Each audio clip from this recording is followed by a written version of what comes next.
Welcome to the Lucent Perspective. I'm your host, Rebecca Hastings. I've spent over a decade working with executives in the tech sector and helped successful companies build their leadership teams and scale. During my career, I've been lucky to have the privilege of learning from many exceptional leaders. In these conversations, you'll get perspectives from peers, be inspired, and learn what it takes to become one of the best. This is your chance to listen to experts talking about the challenges, solutions, and the vital insights they've gained in their careers to date. Today, I'm joined by Martin Threakall. Martin is a startup and scale-up leader who's spent almost 15 years growing and leading businesses in the Fintech arena. He has held a variety of roles, and I mean, across all sorts of areas. He's been a COO, a chief product officer, and a CEO. He is also an angel investor and external board advisor.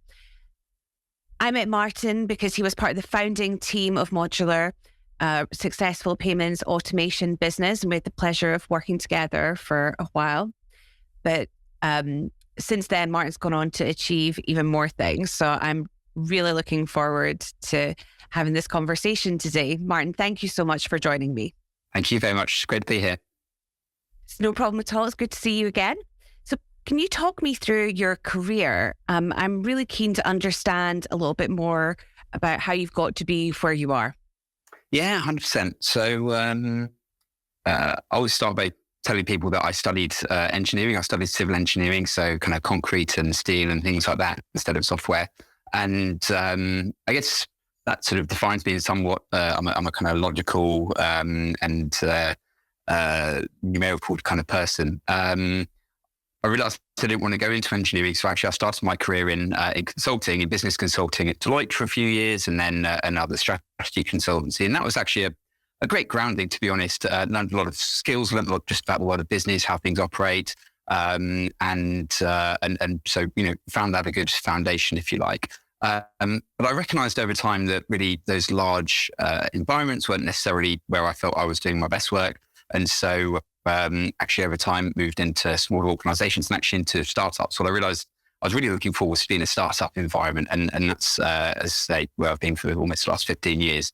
I just happened to end up in a payment startup. And that was the role that I got at the time. I didn't necessarily know a huge amount about payments beforehand, but I've just found it a really fascinating industry to be in. I'm particularly in sort of business payments and helping businesses automate payment flows. And I've really enjoyed that because you learn a lot about other industries and what's important to them. Payments are at the core of what most businesses do, really. And so I found that really sort of fascinating area. So I've stuck in that area and over the years had some really, being fortunate to have some really fantastic journeys, being able to grow my career as businesses that I've been in have grown and developed. And that's opened up a lot of opportunities for me as I've gone through. Fascinating. So you've worked in payments, but you've worked in other areas of fintech in more recent years. Tell me a bit more about that.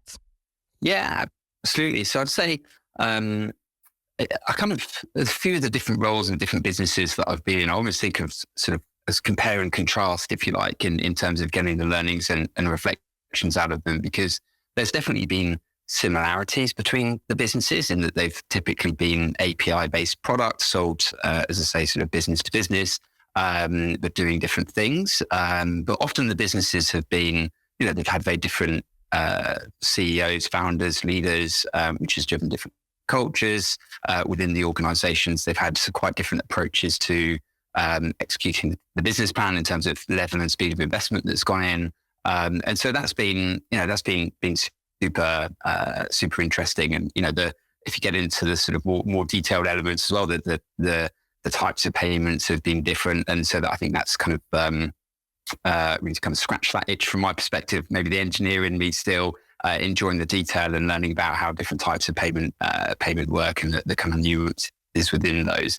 But yeah, I think from a kind of overall career perspective, what's been, as I say, really interesting is almost this sort of compare and contrast of seeing what have been the kind of similar but different businesses. The first business I was in, Corporate Pay, which was then acquired by WEX, a cards-based business, but really where we grew most successfully was on an API-based product, and then moving from there to Currency Cloud. Two businesses that both have gone on to be successful and both been acquired and gone through really successful journeys, but very different. That sort of contrast piece comes from different kind of leadership approaches within them, different things to focus on, which drives different culture. And I've really enjoyed that and learned a lot from those different experiences over time. So you've had a broad range of leadership roles and, developed, a huge skill set over that time. I know that it's just one of the roles that you've held, but for the founders listening to this, it'd be really interesting to know, like, how do businesses know they need a CEO? Obviously a COO can come in many shapes and sizes. So when do you think people should start looking at getting a COO into their business? Yeah, good question, actually. And definitely not an easy one. It's a bit of it depends kind of answer. I think some of the things to think about are what's the nature of the business, like how operational is the business, and because that can be an obvious driver to bring in a COO quite early, if there's an obvious kind of heavy operational element to the business. Another factor is who else do you have around you within the leadership team.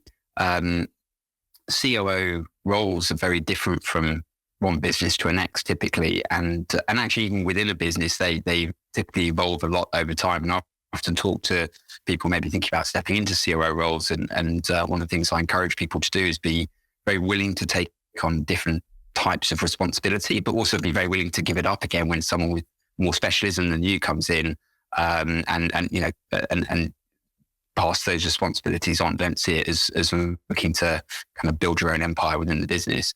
So I think that for a CEO, looking at who else they've got across the leadership team, and maybe are there gaps which are, might be gaps for 6 or 12 months, or whether the shape of those gaps is going to change over time. And actually a COO can really help you fill those from a functional perspective.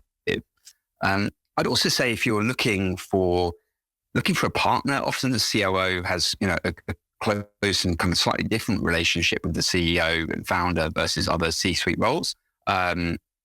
Particularly if the CEO is quite outward facing, maybe quite focused on the sales and commercial side of the business and strategy and investment and things like that, then a COO could run the business, run the day-to-day of the business. I've certainly been in those kind of roles before. And so they can really partner with you in a way that other C-suite roles don't necessarily, or maybe more focused on their function. And so if you need that, if the business is getting to the size where you're being distracted from where you feel you're best as the founder or CEO, and you need someone just to kind of look after the day-to-day running of the business, for example, then that could be a reason to bring someone in. They'll often point people towards there's quite an old but quite good Harvard Business Review article that talks about the nature of the CEO-COO relationship, and actually how the COO is often a complementary role to the CEO. And so the different shapes of the COO role are framed around the different types of CEO that exist out there. And so that's a good one to kind of check out. And that can often trigger some thinking, not only as to do I need one, but also if I need one, what type of COO do I need? Because we come in different shapes and sizes. We'll have to put a link to that in the description below. So it sounds to me like a good COO is someone who is ever evolving their role as the business changes. And I imagine that takes a lot of self-awareness to know what you should be doing versus what you want to be doing, and to understand how things are changing. What other kind of attributes do you think are going to help with that process? Yeah. So I think, a common one across many roles really is sort of curiosity, and often you will be needing to take things on that you're not expert in. Indeed, the team may well be more expert, or probably should be more expert than you in certain areas, and but it needs that leadership team representation, and it doesn't necessarily warrant a sort of functional specific leader at that stage of the business, perhaps. So and certainly in the past, I've when there's been gaps within teams, what have you. I've stepped into leading elements of technology, for example, and infrastructure. I've led finance, I've led legal, I've led HR, I've led some, customer support, product, all sorts of different areas. I'm definitely not, the most knowledgeable on all of those things, but it's about having a level of sort of confidence to step into those things and having an approach to lead and manage areas where actually, really if you think about the role of a leader, you're not, in those kind of situations, you're not there to be just sort of telling the team what to do, what direction to go in and how to do it. But actually you're there to give context, give a sounding board, give challenge, and, tie them in, and representation into the rest of the business as well. And actually, if you're taking that kind of approach, then you don't have to be more expert than your team at the things you do. You have to know how to get the best out of them and how to support them in them delivering. Definitely strong enablement theme there. Definitely, 100%. So, moving on, you've obviously been able to grow your skills and your expertise as the companies you've worked for have grown. That is something that people find really hard to do. They might not feel like the company they're working in supports them. I do hear that quite often, but it's something I know you've been really proactive in managing throughout your career. So what kind of actions did you take to grow and evolve as the companies you were in scaled? And I think this is a super, super important topic for people, if they've got that ambition and desire to grow and develop their career.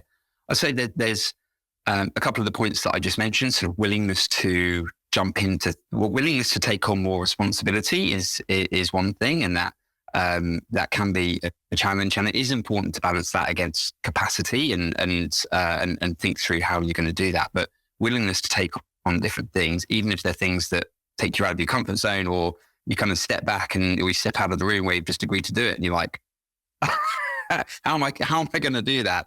But to be willing to put yourself out there and try, that does require a kind of safe environment that we should have in all businesses, where people know that they can take risks and challenge themselves, etc. I think also on a kind of one other point I did mention was also that sense of curiosity. So keenness and willingness to learn and ask questions and go about doing that. I think then also you sort of said proactivity, and proactivity is a really important part in this. Is also not necessarily waiting for the business to say, oh, here's a training course that you could go on or what have you, but actually, and I kind of have felt this as a manager as well. If I'm managing a large team of people, sadly, I'll find things where I can, but I'll perhaps struggle to do that consistently across everyone. However, if someone comes to me and says, hey, I'd love to do this course, I think, here's the costs, or here's the time out requirement, here's how I can manage it amongst my existing workload, here's the benefit to me and to the business, would you support that? I can't think of many times, maybe any times, where I've said no to those kind of requests. And so I think taking that proactive approach of finding those things and presenting them as almost like a little business case without having been asked to, but because that it's going to benefit you and the business, definitely, really encouraging. I love it when people do that. And that makes me even more keen to then support them and make sure that, that we can make that happen for them. So on the flip side of that, I think the other challenge that people have is they're not being given meaningful feedback by their managers. And not everyone is acutely self-aware. Certainly, sometimes I have to really work on that myself. But sometimes people just don't actually know what they need to work on, most importantly. How do you go about delivering that feedback to people in your team? Because that's a real skill. That is a real skill. And actually, it's one of the things, probably one of the hardest things in sort of business, maybe in life more generally, certainly for some people. I know some people kind of find it perhaps easier, or it comes more naturally. I'm not one of those people, sadly. I wish I was. And actually, I'd say for quite a large chunk of my career, and especially as I sort of transitioned into being a leader or manager, really struggle with this. So actually, one of the things I didn't mention in terms of that sort of personal development points is that one of the other things I did was I got an executive coach probably almost 10 years ago, maybe 8 or so years ago, and found that extremely helpful because it gave me a space to get that reflection and kind of forced me to take the time and think, and then also helped me come up with strategies and approaches to tackle the things that I kind of recognized as my own development points or that I got as feedback. So when you point about, giving feedback, I think that the one thing that made me better at this, or the most important thing that made me better at this was reframing it in my own mind. So I would get quite tense about giving people difficult feedback. I would frame it in my mind as a difficult conversation. I'd be thinking, days, maybe a week or whatever, I've got to have that difficult conversation with so-and-so and say something that is probably going to maybe upset them, or think about how it's going to make them feel. And actually kind of reframing that and actually taking the emotion out of it and recognizing that my role in that conversation is to deliver a direct message. And so stop thinking about it as a difficult conversation. We're both standing here, words are coming out of our mouths. It's not that difficult to do the speaking bit. And so my job is to have a direct conversation where I am delivering a very clear message. My intention here is not to hurt someone's feelings. My intention is actually to help them. And I'm doing more help for them by giving them this information than not. And kind of letting go of the responsibility of their reaction to that information. We all give each other information or find out information all the time. It's on us as to how we react to that information. If they want to react badly or be upset by it or what have you, then that's up to them. But also, what I actually found over time, most people are super grateful for feedback that you give them. And so reframing it in my mind, seeing my role as giving direct and clear feedback and sort of not owning the other person's response. And actually I've been kind of this almost being self-reinforcing because then when I have done it, the response has generally been positive and gratitude and, okay, what can I do to improve? So people really appreciate you giving them that information. Definitely. There are things that we just need to know in order to move forward on a personal level.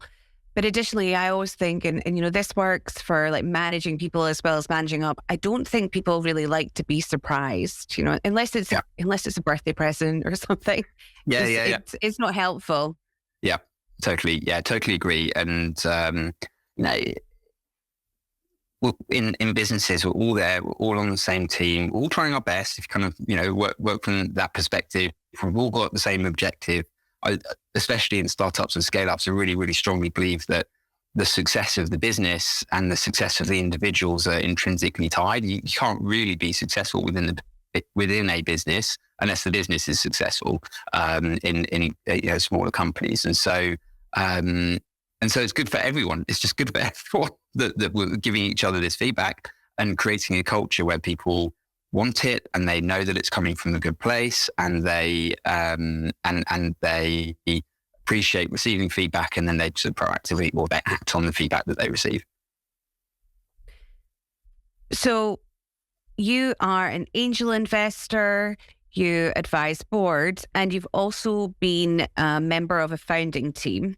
So what key bits of advice would you give to a group of people who want to found a company that they want to rapidly grow it and scale it? Yeah, good question. So I suppose a few bits in general. One, I'd say talk to other people. So look within the group that you've got and think about what skills and capabilities that you've got, but also think about what gaps you've got and think about how you can fill those gaps. That may not be by adding other people into that group immediately, but it might be by just going out and talking to people and getting advice informally or formally or whatever it might be, to fill the kind of knowledge holes, etc. that you might have.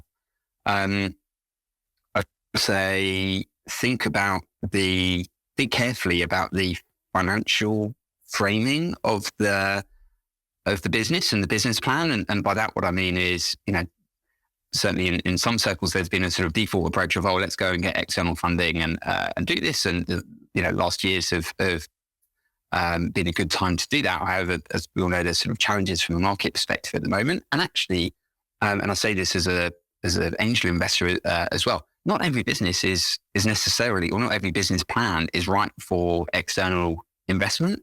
And actually, sometimes those people would be better running and growing that business in a more sort of bootstrap fashion. External investment is great in that it gives you cash and you can, press a bit harder on the accelerator and go a bit faster, etc. But, there's downsides of it. You lose some elements of control. And some business models, investors are looking for certain levels of return or potential return. And some business models just don't necessarily support that, or it might drive you towards a certain type of, exit outcome at some point, which may or may not be aligned with what your personal intentions are. So think carefully about what it is that you, as an individual, group of individuals, are looking to achieve from this, and think carefully about what kind of route that you want to go down from a business planning and funding kind of perspective. I'd also say, for me, it was just an amazing, fantastic experience. And so, give it a go. Don't let the small things hold you back. Try not to convince yourself that you can't do it, or those kind of things. As an entrepreneur and founder, you have to have a mindset that you can overcome basically anything that you can run through walls, because it takes that really to run and grow a small business. Or at least many times it feels like it does. So, if you feel passionate about something and excited about something, give it a go. What's the worst that happens? Learn. That's a great outcome. So, I'd encourage people to give it a go if they've got a passion and excitement for something. So putting that upfront thought into really thinking about whether or not investment is the right route, and getting those team dynamics in the right place would be some of the things you're looking for. Yeah. And that the rounded sort of capabilities, either directly within the business or through, informal or formal advisory relationships or whatever else it might be, to make sure that you're both, for the success of the business, and if you're trying to attract other people into it, they'll feel more confident if they can see, building a technology business without a CTO is a challenge. Yeah. And it's not completely impossible to start one, though. I have seen people manage to do that and just choose the right point to bring that skill into their, founding team 2.0. That exactly can work well if there's something which needs to be proven, or if there's too much risk there to start with. But certainly I can think of a few CEOs over the last year that I've helped find a CTO. It is a different kind of person, though, that you're looking for in that situation. For sure. Actually, the one other thing, the other kind of analogy I'd give is that building a business is very rarely a direct path towards your finish line. Even if you have a super clear vision and goal in sight from the outset that ends up being kind of correct, or the one that you continue on over time and you don't pivot away from, there's very rarely, or maybe never, a straight road, or you can't lay a straight road between where you are now and where you're trying to get to. Actually, someone described it to me once as much more like a frog trying to get across a pond by jumping on lily pads, and the lily pads aren't laid out in a straight line; they're all over the place, and so you have to kind of jump in different directions somewhere. And so I'd say, kind of accepting that's okay. Actually, that's just the reality. You've got to both head towards a long-term goal, but survive today and tomorrow and next week at the same time. And sometimes that means you've got to do things that feel like they're going off a little bit, but actually they're taking you in the right direction long-term. And they're the right next move for the immediate term as well. I love that frog analogy. I'm definitely going to use that in future. I can see it applying to lots of different things. Definitely true. So I would really value your insights on some of the common challenges that I see. And one of them is, you've worked in a business where the company's moved into international markets. That's really tough for people if they have focused on people who are based within their country or region. What are the key learnings you've got around that? Because it's not just as simple as building out a new sales function, there's like different culture and communication issues there. Yeah, definitely. So firstly, think very carefully about the country that you select to expand into it, and be really clear as to what your reasons for expansion are. It might be commercial opportunity, in which case a particular market might be huge for you, and so that's a kind of obvious choice. Or it might be something, this was particularly prevalent in the fintech space post Brexit. We need to be regulated in this region, so we need to select a country within this region to have operations in and get licensed, etc. So be really clear as to what you're looking to achieve, and then think carefully. Do the analysis up front of, is this place right for us to achieve those outcomes? And by speaking to people, obviously desk research, but also getting out now and speaking to people with experience as well. I would say, so I've always worked in businesses where there's been some level of face-to-face kind of interaction. I haven't worked in fully remote businesses. And so this next bit might not apply if you're already a fully remote business.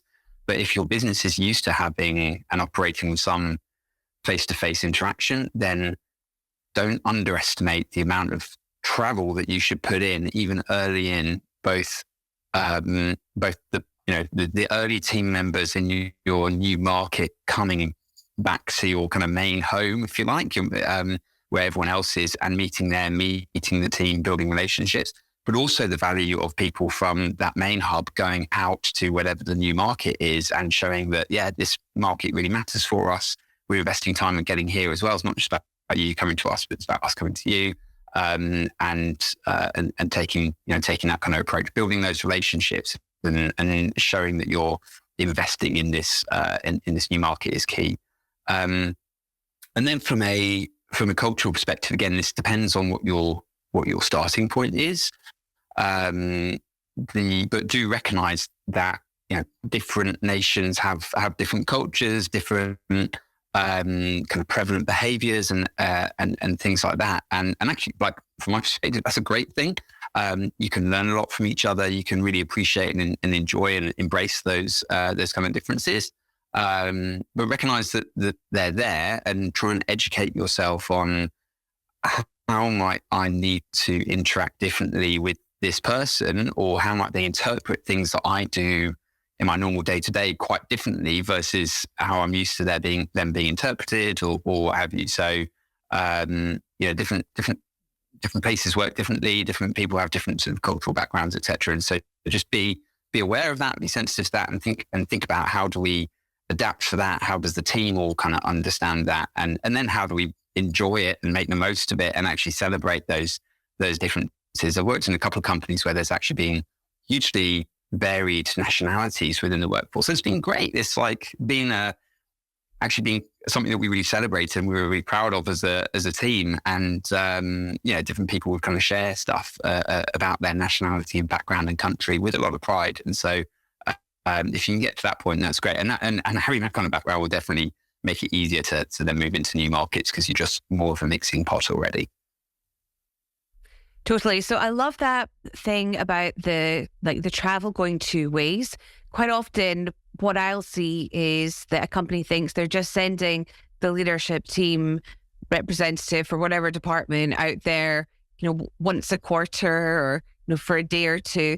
But having that work both ways, where it's actually they're coming to you and it's across different levels of a company, is really going to help you to mitigate the risk of any kind of cultural silos developing. Yeah. And then totally agree. And people really appreciate, you can go spend a day, a couple of days or whatever in the office, just sit and, work there if other people are working there as well.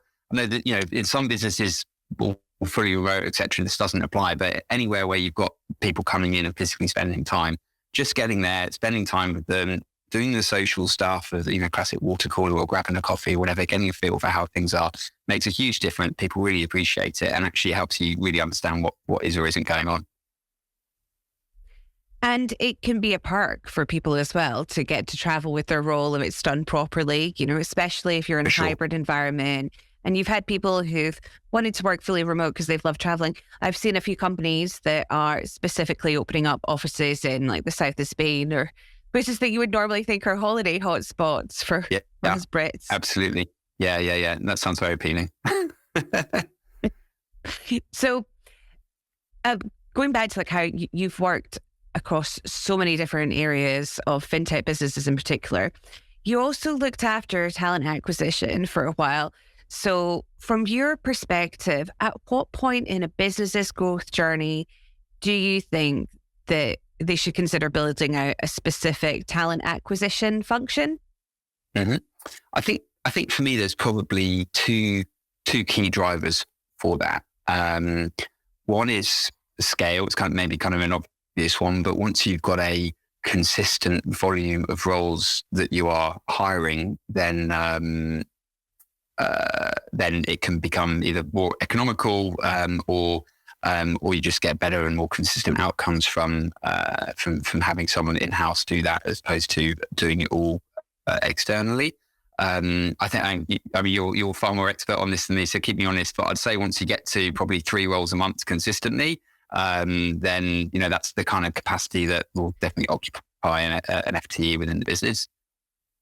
Definitely, I think that even when you know that you're going to need that in a few months' time, if that's in your hiring plan, you should be thinking about bringing someone in, because it does take time to actually source and hire and have people go through their notice period, and really easy to forget. Process.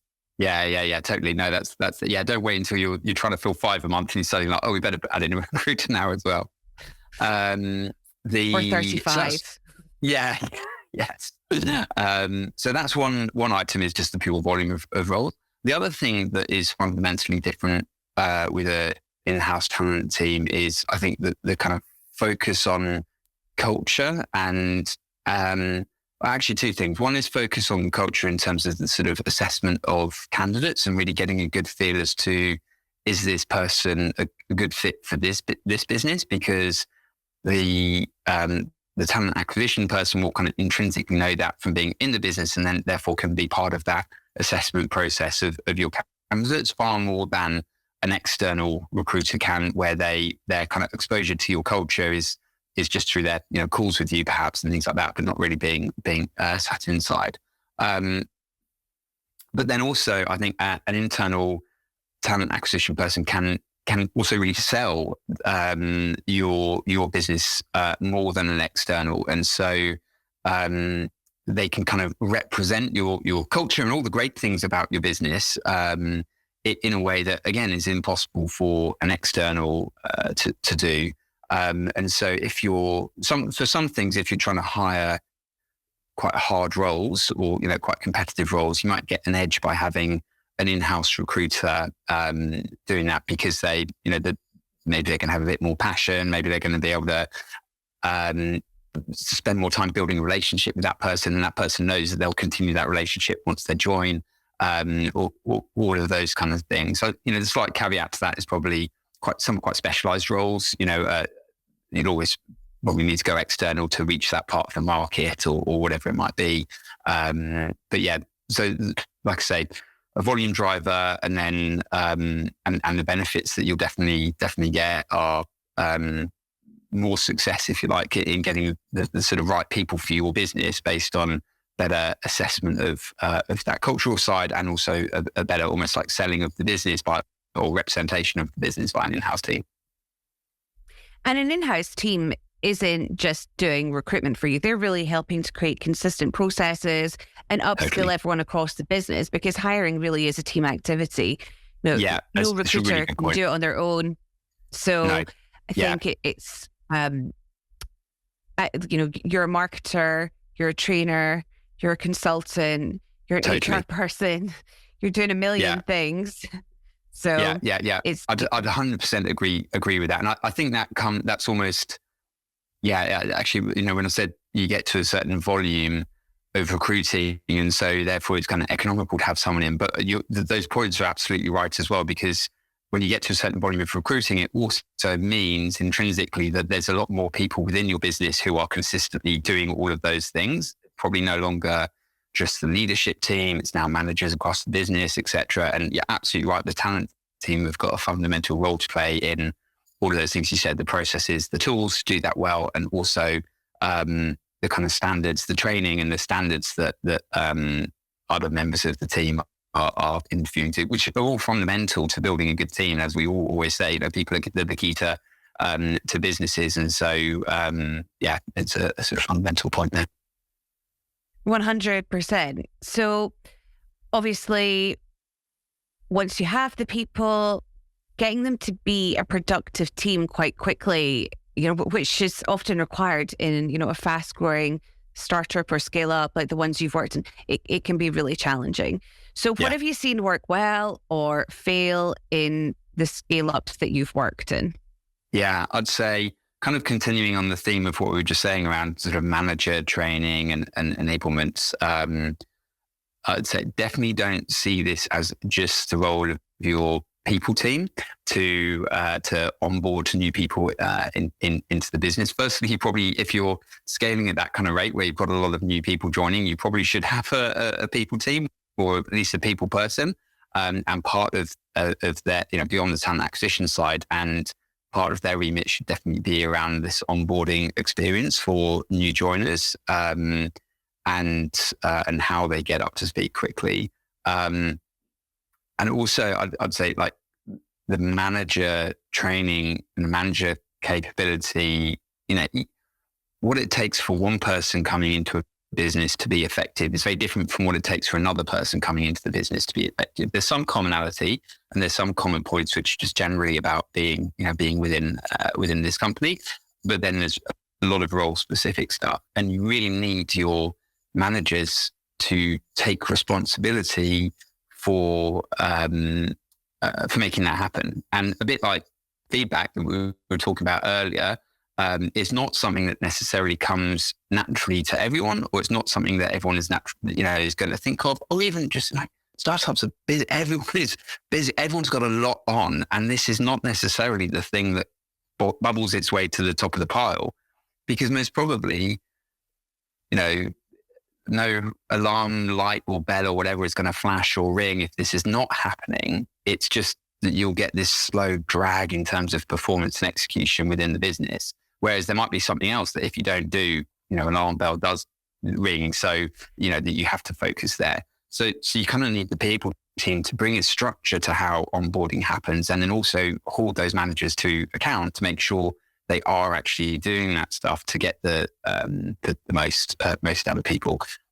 Ultimately, you also then should have a performance framework as well, which helps you identify, if people are really not getting there. But, if you've brought new joiners in and then they're failing on your performance framework kind of 6 months later, if that's consistently happening, it's a failing of the business and the onboarding journey. It's not of those individuals. So yeah, I'd like to just kind of summarize that. Having a people team who brings some structure to it, but enabling and training your managers and making them recognize that it's their responsibility and it's super important for them to train their teams up and give them the tools and capabilities they need to be productive and successful quickly.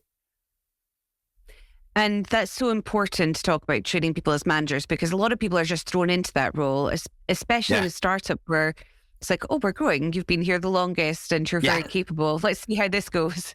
Yeah. And businesses don't often give people proper training or explain to them how there can be a total fundamental shift. And, I was interested, but I'm interested in finding out from you, how you stay human as a leader, because you do that really well. You build a lot of trust with people. And that actually, I think, is one of the hardest things for people to do when they are stepping up. It can be really hard to, build trust when you're coming in as well. But you from my experience of working with you, you have a real talent in that space. So what tips do you have about doing that in these fast growth environments? Yeah, thank you. So I guess there's a few different things. I mean, one of them is maybe kind of obvious or answering your question with the same words, but just taking a human approach to it. We're all people, if you start from a place where you think, oh, well, everyone's here to try and do their best, and that's what we will probably ultimately want to do. We want to achieve things and etc. Then starting from that place and just approaching the other person as another human being, and especially if there are challenges or what have you, having a person-to-person kind of conversation first. And, that you've got to do that consistently. So that's also like, there's some things here which are just management 101 kind of fundamentals, like, have one-to-ones every single week. And as a manager, that can be hard. It can be a big drain on your time, but it's an important information exchange point, and it's an important relationship building point. And actually, don't just dive straight into work, but ask about the person and be genuinely interested about their life and what they do, and stuff like that. So it's kind of like put the groundwork in. You're not doing it in a nasty, manipulative way. You're doing it to generally care about the person. You want to like the people that you work with, or get on with them at least. And flip side of that is share a bit about yourself as well. So I think there's some things there which kind of lay the foundations. And then I would say when things come up, and I've had, it's interesting, like over my career, I've had other people who've been stepped into line management, and some, it's been quite an easy transition. Their team's been pretty stable. It's all gone well. I can think of others who have just had a really tough time in their first 6 months as a line manager, team members with personal problems, performance issues, and other team members, people just leaving and churn and things like that. And it's tough. And so as you go through life generally, and as you go through being a manager, you just kind of pick up these experiences. We all pick up some of these experiences, some of which are quite difficult at different rates in life. That's just life, right? But like remembering that these things happen, and when you go through a few of those, you kind of maybe have a bit more empathy as a result to other people going through different things as well. So I think, whenever challenging situations come up with your team, like facing into them with empathy, and if someone's got something going on at home or outside of work or what have you, and there's very rare, some people will react to that in a way that they want to work more, and that's fine, and give them the space and support to do that, but know that they don't have to do that if that's not right for them. But for other people, like, there's no point tackling it as a performance issue if they've got something else. Give them space. They need it. And it's almost your responsibility as a manager to work out how to deal with that within the business. You're going to gain nothing from trying to hold their feet to the fire and pressurize them to perform at work when they've got other stuff going on. So, don't even think about trying to take those kind of approaches if they're not right. So I think, and over time, people just see how you are, see how your approach to things. And, always start with being open and encourage people to be open with me and build that relationship. And then, over time, you form that trust in one another, and it sort of goes from there. So I guess that's my approach. And I suppose I do that consistently. That's just me. So that's the approach that I take, both in a one-to-one kind of setting, and then, as you go through different businesses at different scales, apply that across the whole company as well. And giving your managers time to manage is, it can feel like a luxury, as you're saying, when, the deadlines are there, the pressure's on, but without them, you're not going to get the results from your team. It's taking time to manage is a real thing. And it's also not for everyone. And that's also absolutely fine. I think this is something which is recognized more in some functions than others. Most probably, hopefully now recognized quite well within the tech industry, that and actually in commercial as well. Sales is another area where some people don't want to manage, and that's absolutely fine. And you can still give those people opportunities for development and progression, etc., without taking on line management of other people within the business, by getting into more expert or specialized roles, or bigger or different individual contributor roles from a commercial perspective, etc.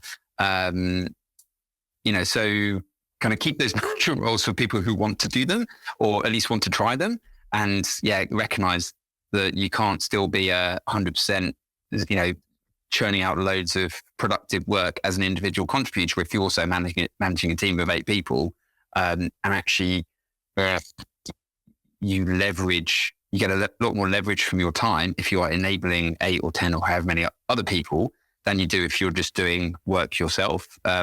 And that's also, I guess, one of the things I've always sort of as a manager as opposed to leader. It's like whenever one of my team is blocked or wants or needs something, I'm like, that's probably the most important thing for me to do, is to enable them to carry on, as opposed to me doing the thing that I'm doing. So otherwise I'm just going to get into a situation where I'm holding lots of people back, but I'm being productive on an individual basis. And that's very unlikely to be the best outcome for the business. Definitely. So at the moment, I don't know if you've picked up on it, but I certainly sense that there seems to be a growing burnout issue across the tech sector. We've had COVID, there's the pressure of the cost of living, a looming recession potentially. The tightening of funding has impacted the fintech sector and, the wider tech sector in general. So what do you think those leaders, be the managers or leaders, just people and, even colleagues should be doing to monitor burnout in their teams and colleagues?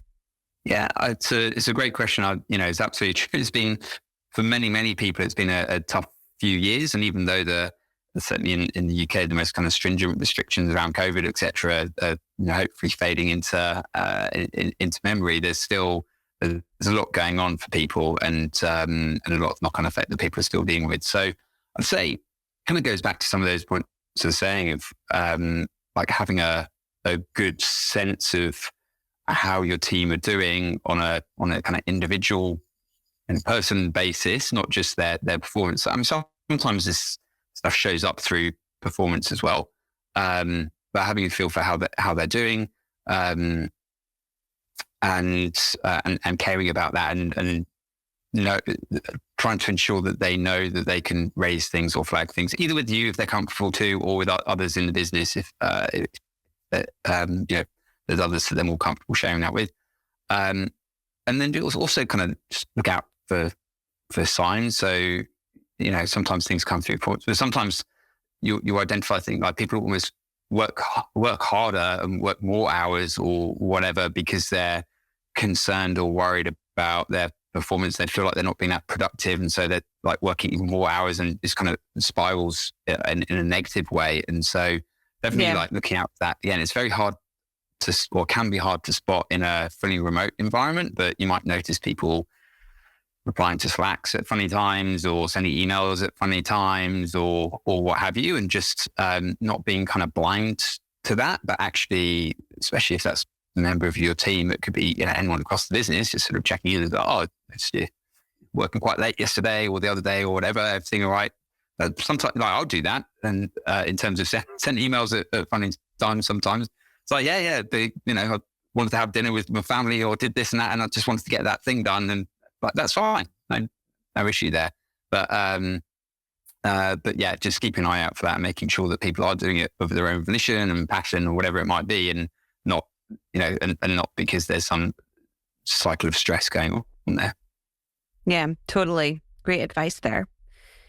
So obviously, one of the things that you've been doing over the last few years is working as an advisor and spending more time in board meetings.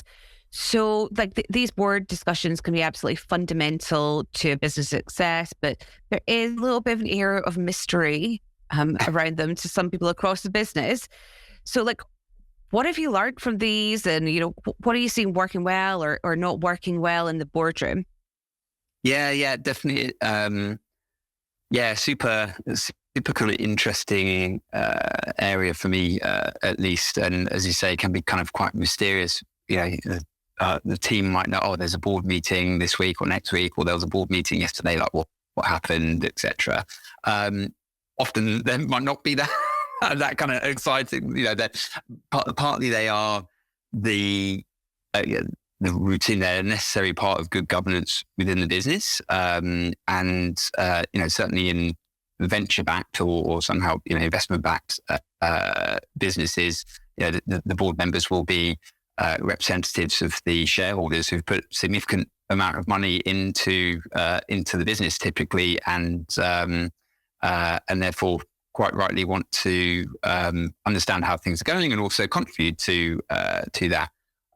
I'd say one of the things I've definitely over time come to view as important within these is like the board is an extension of the team. I mean, in very formal sense, they also have decision-making power. The directors have the decision-making powers within the business, but almost in terms of how most of them operate, they're also an extension of the team, and they're there to help. So it's important not to see them as, the people that you've got to report a shiny picture to and what have you, but actually the people who are on your team and can give you really valuable input and information and support when there are challenges as well. So by being I've definitely seen people wanting to present a good picture, even when there are challenges. And obviously you want to show how well we're all doing, but also it's almost more important. And when I'm sort of as an external, as a board advisor or what have you, I'm far more interested in the things that aren't going well and where the challenges are and what I can do to help in those, as opposed to,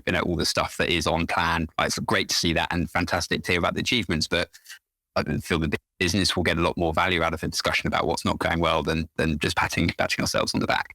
I think it's also important, and this slightly goes back to the point we were saying earlier around, groups of people thinking about, or people thinking about starting a business and what kind of route you go down. Recognizing that by bringing on external investment, you also, see some control by doing that. And so, the members of the board ultimately have decision-making powers over certain things within the business. And so you want to think carefully about who those people are, and also have expectations of them. So I think it's important, and this is not necessarily a skill set that I often see or consistently see within founders, is almost like the board management and setting their expectations as to what they want to get out from the board, and what their expectations are in terms of, like, whether that's contribution in the meeting, whether that's understanding and spending time going through the deck or materials or even phone calls or whatever pre-board meetings, so that people are up to certain levels, so that you don't have to spend most of the board meeting having a kind of update, but actually you can get into the meaty discussions. And also, as with any group of humans, often the outcome of the discussion can be shaped as much by the personalities that are in that group. And so you definitely want to apply some thinking to what are the different personalities, and should expect people to be able and willing and to contribute, etc. So that, just as a simple example, but so that the conversation doesn't get dominated by one particular individual all the time, who may or may not actually, if you looked at it on paper, may not have that level of sway from a voting rights or whatever perspective, but they have more sway than that in the discussion, just because of their personality type or being domineering in the conversation or whatever it might be. So I think for founders, really thinking about, who am I bringing onto the board? How do I set my expectations with them? How do I manage, always sort of manage those sessions a bit beforehand by making sure certain people are on page or understand what we're looking to achieve out of this, and not seeing the board as people just to kind of show the good side too, but actually as people on your team to get help and advice from on your most challenging topics. That's a really good way of putting it, because where I see there being challenges between a CEO or founding team members and the board, it is because they don't feel like they can go to them for advice. It doesn't feel very goal oriented, or if they don't want to tell them about all the bad things that are going on. There's always something that's not going to plan, or is at risk of being derailed within your business. Is like, that's just the nature of what everybody does in tech. I've definitely seen situations where individuals who've said, there's a sense of, I took money off these people, especially if they're taking kind of personal money as opposed to institutional money.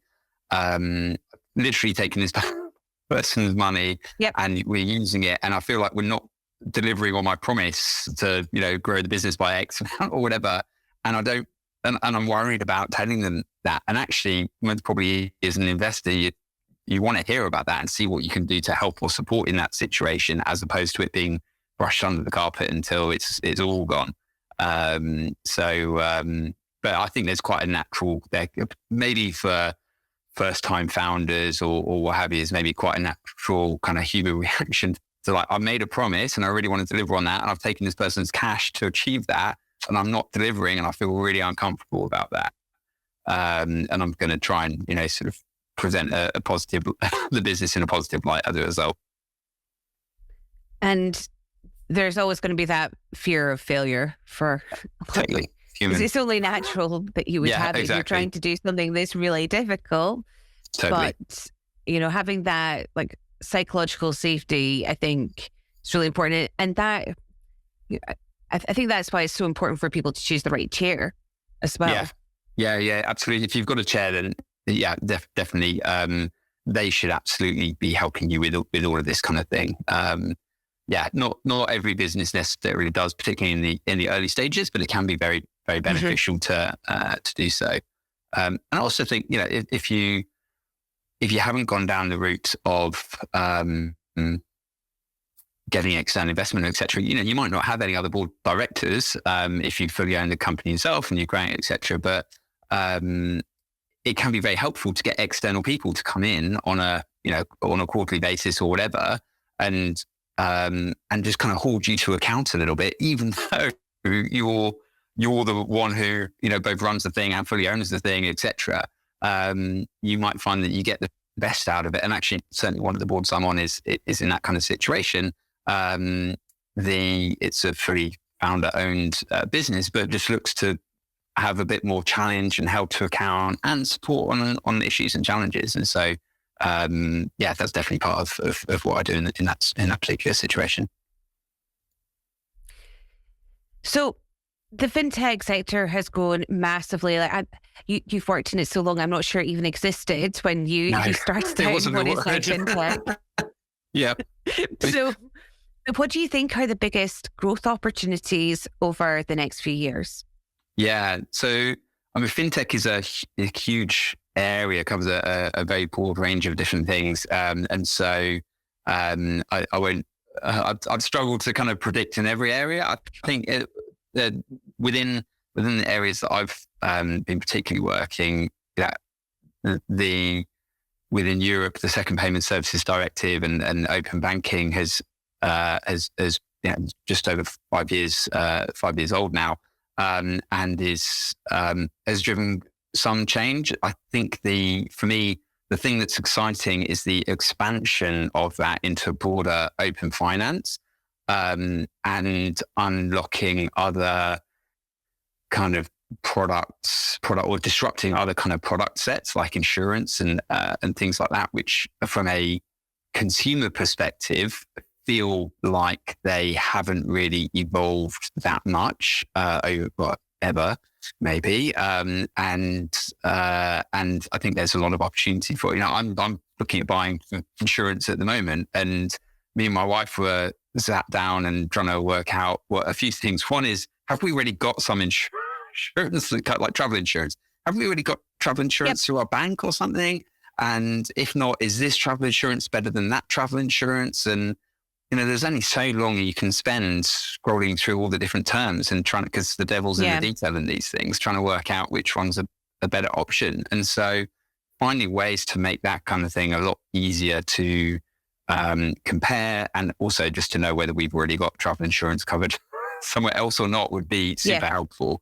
And so for me, like I said, I think the whole kind of open data point, getting within financial services, getting beyond just open banking and payments and account information, but out into other types of financial service product, I think has got a huge amount of potential and is very exciting. But for sure, will take time and all that kind of thing. And I'm definitely keen for the regulators and the industry to get on with it as soon as possible, because as we've seen from open bank, 5 years is quite a long time in many senses. And so, I'd love to see this stuff in before I retire. So it'd be great if we could get on with it now. So that's my kind of take. Fascinating. So, you've shared so much over the last hour. What do you think have been the most impactful pieces of advice you've been given in your career? Like I would love to know that, because you've achieved so much. So probably two or 3 points. One is the one I shared earlier around reframing difficult conversations into direct conversations has definitely been quite, it's been a key one for me, and definitely enabled me to make a sort of step change, I think, in terms of how I tackled certain things and tackled direct conversations in particular. I think another is the recognition that you can just almost like be yourself at work. And maybe, or hopefully some of that's kind of come across today. I think that's probably not where I started. Well, I know it's not where I started in my career. And maybe that's the nature of consulting and, 15 years ago, different approaches and things like that. But I think that willingness to kind of bring yourself to work, if that makes sense, and a sense that actually you can achieve more by doing so than if you kind of hung up on trying to present a different kind of personal image or whatever. And so I think that's good, and just you can enjoy it more and find, as a result of doing that, find environments that are right for you. I think this is really advice, but one of the things I've definitely recognized is it's horses for courses. And, some businesses are fantastic businesses, right for some people, but absolutely wrong for other people. And that doesn't make either the business or the person good or bad. There's just a sort of natural fit here. So if you're comfortable kind of being yourself at work, then you're more likely to find environments where, which are a good fit for you and where you enjoy yourself more. So I think those are two of the key things. And then the last one, maybe not a sort of career advice that I had, maybe something more from my youth, but just like believing in yourself and being confident to try things, and goes back to what I was saying earlier about the COO kind of position and taking on different kind of responsibilities. But I've definitely got a lot out of my career, learned a lot as a result of being willing to try different things and put myself kind of out of my comfort zone, and really encourage people to do that, because it just pays massive dividends. But as I say, worst case, you learn, and that's a great worst case. And best case, it goes fantastically well, and you really enjoy it. And so that's definitely the other one. You have that kind of confidence to try new things and different things. And I think that theme of being authentic and transparent with people really shines through. And it is so important to have that understanding about who you are and what's going to be a good match for you. Yeah. Sure. There's, you're not always going, if you're a round peg, the square hole is not where you want to go. There's definitely going to be the right place. Exactly. And when you're in the right environment, you're going to achieve the most and 100%. learn the most and have the most success, but ultimately actually enjoyment of work. Yeah. And that can't be overlooked. Yeah, no, I 100% agree with that. And as I say, that doesn't make you a good or bad person, or the business a good or bad business, or anything else like that. We just all enjoy different things, which is great. And so be authentic, and therefore be able to find the things that you really enjoy and that are a good match for you. Totally. Well, on that note, thank you so much, Martin, for your time. It's been fantastic learning from you, and I can't wait to hear what's next for you and your leadership journey. Fantastic. Thanks very much, Rebecca. Really enjoyed it. Thanks for listening to The Lucent Perspective. I'm Rebecca Hastings, founder and director at the Lucent Group, a tech sector executive search and talent consultancy. If you enjoyed this episode, please subscribe, share it with others, post about it on social media, or leave a rating and review.